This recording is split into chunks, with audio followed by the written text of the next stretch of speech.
Bonjour à tous, donc la vidéo que je fais aujourd'hui, on va voir comment remplacer les amortisseurs sur une Renault Modus. La procédure n'est pas plus compliquée que sur une autre voiture, mais les Modus, plus souvent appelés Merdus, ben on comprend pourquoi quand on voit la misère qu'il faut enlever, hein.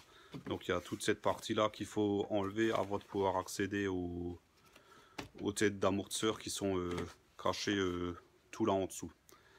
Donc on va voir comment enlever tout ce bric-à-brac avant de pouvoir attaquer la suspension. Allez hop, on attaque. Donc la première étape, c'est d'enlever cette grille en plastique qui fait office d'aération, je suppose.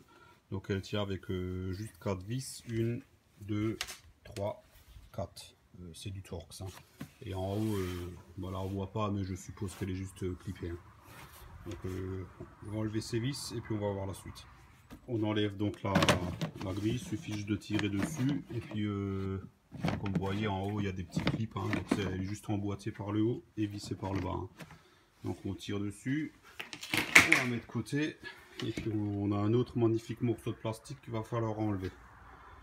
Ouais. Chez Renault ils nous prennent un petit peu pour des imbéciles, ils ont quand même numéroté les vis, hein. Donc 1, 2, 3. Ah, surtout pas ici, hein, c'est la 5 ici. Donc la 4 qui bizarrement est manquante. On revient à la 5 de l'autre côté et à la 6. Bon, je sais pas si c'était pour faire une blague, hein, bien sûr.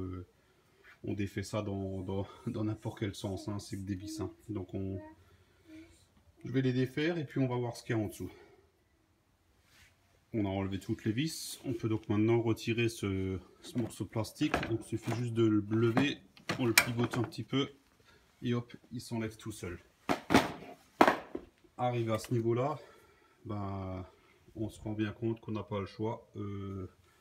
Va falloir enlever les essuie-glaces, hein. Donc pour les balais, il suffit juste d'enlever les petits crabouchons là. Hop, ah si, voilà. Si ça vient pas, on cède un petit tournevis, on desserre la vis et on retire les balais. Voilà. Et après, il faudra sûrement enlever ce crash aussi, hein, il n'y aura pas le choix. Une fois que vous avez enlevé la vis de l'essuie-glace du balai, si vous avez de la chance, vous arrivez à le dégager juste comme ça. Si vous n'avez pas de chance, il faudra vous servir d'un petit arrache comme ça. Il en existe même des spécifiques spéciales essuie-glace. Mais bon, n'importe quel petit arrache fait l'affaire. Donc on enlève les deux balais et puis on va voir pour le cache juste en dessous. Arrivé à ce niveau-là, j'ai enlevé les deux essuie-glaces. Il faut maintenant enlever ce morceau de plastique donc qui contient les gicleurs de lave-glace.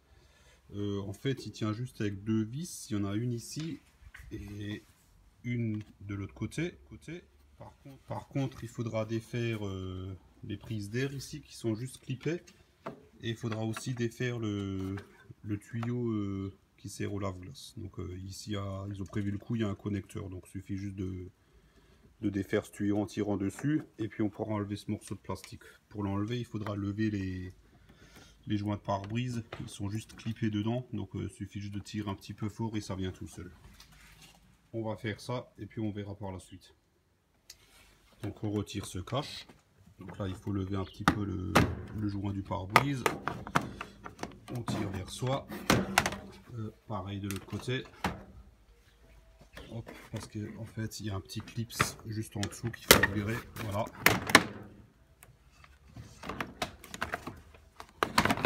Et on peut enfin enlever ce morceau de plastique pour se rendre compte qu'il faudra déposer le moteur des essuie-glaces. Parce qu'on n'a toujours pas accès aux têtes d'amortisseur. Donc pas le choix. Donc pour retirer le moteur des essuie-glaces, on a deux vis côté conducteur, une, deux. On en a une ici, une là, une cachée là en dessous et une dans le trou là. Donc je vais défaire toutes ces vis et puis on va enlever le moteur avec sa tringlerie.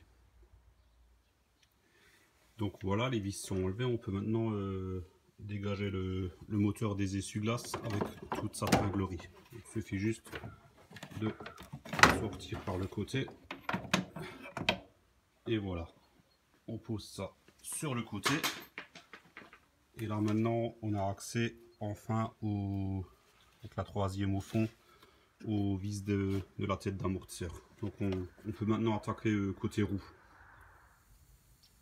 Donc une fois la roue enlevée, on voit mieux les vis à démonter pour extraire la suspension. Donc on a ici une petite vis de 10 qui tient le support du flexible de frein et du câble de capteur d'ABS.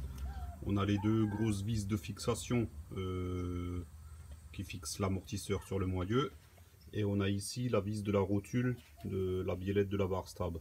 Alors au niveau de cette vis là, c'est important de lever les deux côtés en même temps parce que sinon vous aurez une tension sur la barre stable qui vous empêchera d'enlever cette vis. Donc comme toutes ces vis sont exposées aux intempéries, avant d'attaquer, comme moi, pensez à mettre un bon coup de dégrippant dessus. Ça c'est au niveau bas. Et au niveau haut, on a les trois vis de la tête d'amortisseur. Bon, j'en ai déjà enlevé deux, j'en ai juste laissé une qui est juste desserrée. C'est pour éviter que l'ensemble de la suspension ne tombe une fois que toutes les vis sont enlevées. Donc je vais enlever toutes ces vis et puis on verra la suite des événements après. Donc j'ai défait toutes les vis, la biellette de la barre stable est enlevée, les vis de la bride du moyeu sont défaites, on a enlevé le petit support, donc à partir de là on peut libérer la suspension. J'ai également sorti la dernière vis que j'avais laissée sur la tête d'amortisseur et on sort l'ensemble de la suspension par le côté. Et voilà comment ça se présente. Donc il reste plus qu'à passer la suspension sous le compresseur de ressort pour sortir l'amortisseur, le remplacer. On va voir ça de suite. Donc pour comprimer le ressort afin de sortir l'amortisseur, vous pouvez utiliser ce genre d'outil qui se trouve très facilement en centre auto. Donc c'est vendu par paire, ça prend un peu de temps pour comprimer le ressort mais ça marche très bien. Moi de mon côté j'ai un compresseur hydraulique, donc ça va beaucoup plus vite, quoi. Donc là il suffit juste de comprimer le ressort.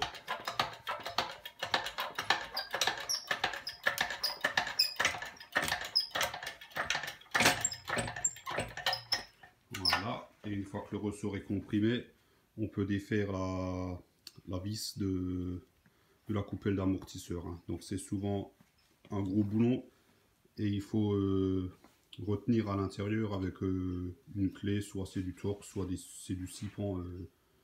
Ça peut être, c'est aléatoire, ça dépend des fabricants. Donc on peut maintenant enfin défaire cette vis là. Une fois qu'on a desserré la vis, donc on peut l'enlever, on peut libérer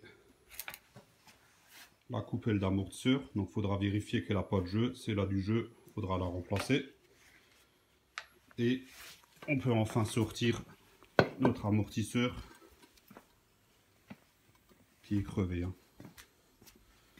Parce qu'il a été refusé au contrôle technique puisqu'il fuyait. De toute façon, les amortisseurs, en règle générale, au bout de 80 000 km, ils sont HS. Donc il faut bien penser à récupérer les soufflets.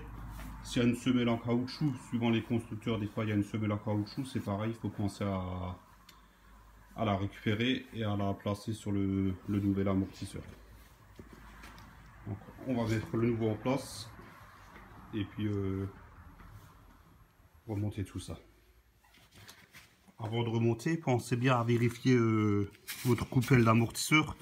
Donc elle tourne bien sans jeu et sans point dur. Donc celle-là est en très bon état encore, donc il n'y a aucune raison de la changer.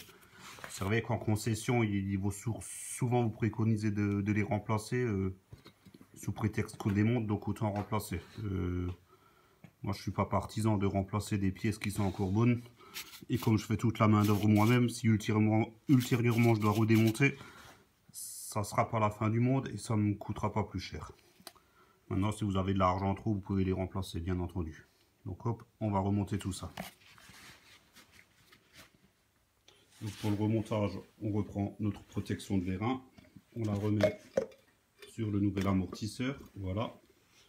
On met la coupelle en position sur le ressort, et puis il ne restera plus qu'à passer l'amortisseur dans le ressort et à mettre la vis. Je ne peux pas faire ça en tenant l'appareil en même temps. Donc je vais juste faire prendre la vis et je vous reprends juste derrière. Donc j'ai remis l'amortisseur en place avec sa vis de fixation qui ne restera plus qu'à serrer. Avant de serrer ça, il faut bien faire attention en bas que le bout du ressort arrive bien en position avec la petite butée. C'est-à-dire pas remonter genre dans cette position-là quand vous relâchez. Il faudra bien que ce soit comme ça. Hein. Donc il faut serrer l'ensemble comme ça et redécompresser le ressort dans cette position. Donc là, il ne reste plus qu'à serrer la vis et puis ça sera fini. Donc mon écrou est resserré. J'ai bien mon ressort qui est bien embuté contre sa retenue là. Donc à partir de ce moment-là, on peut libérer l'amortisseur. Voilà. On peut le sortir. C'est pas évident une main.